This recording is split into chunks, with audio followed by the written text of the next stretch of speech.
दोस्तों नमस्कार, मैं सौरभ गोस्वामी। पृथ्वीपुर विधानसभा में इस समय अफवाहों का दौर जारी है, तो वहीं कई षड्यंत्रों की बू भी सामने आ रही है।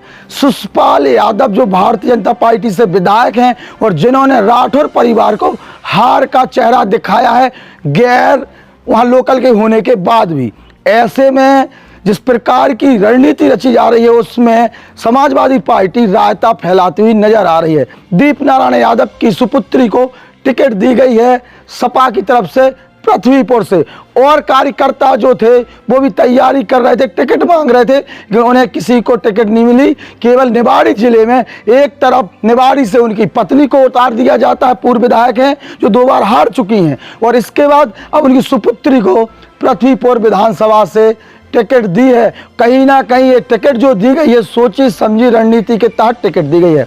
सूत्रों के द्वारा इस प्रकार की सरगर्मियां वहां तेज हैं कि कहीं ना कहीं अंदर खाने कांग्रेस सपा साठगांठ के तहत उनकी बिटिया को जो है दीपनारायण की जो सुपुत्री उन्हें चुनावी मैदान में पृथ्वीपुर से उतारा गया है, और सुषपाल यादव को रोकने के लिए ये तमाम षड्यंत्र रचे जा रहे हैं। इस प्रकार के लोग वहां जो हैं वो बोल रहे हैं।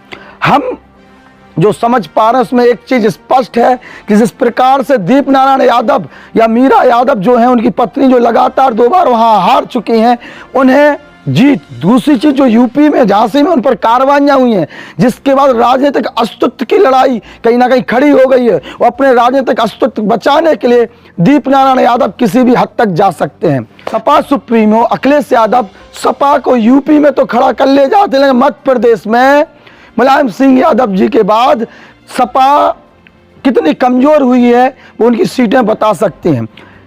कांग्रेस से जो गठबंधन होना था, जो अलायंस होना था, वो होता हुआ नजर नहीं आ रहा है। सपा लगातार अपने प्रत्याशियों की लिस्ट जारी करती हुई नजर आ रही है, और कहीं ना कहीं सपा के जैसे प्रत्याशी सामने आ रहे हैं।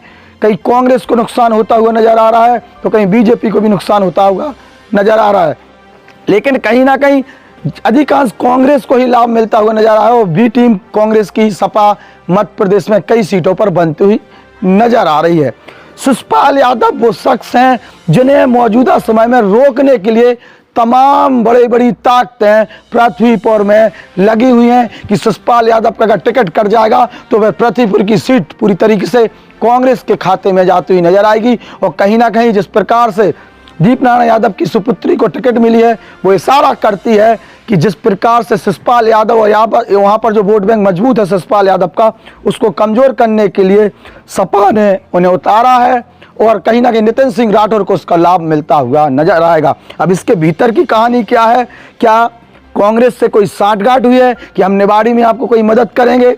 अब देखने वाली बात होगी कि जैसे ही और कांग्रेस की टिकटें क्लियर होती हैं, निवाड़ी में कौन चेहरा कांग्रेस बनाती है, इसके बाद दिलचस्प होगा कि वहाँ पूरे निवाड़ी जिले की राजनीति किस तरफ करवट लेती है। लेकिन सुषपाल यादव को रोकने के लिए कहीं ना कहीं षड्यंत्रों का दौर जारी है।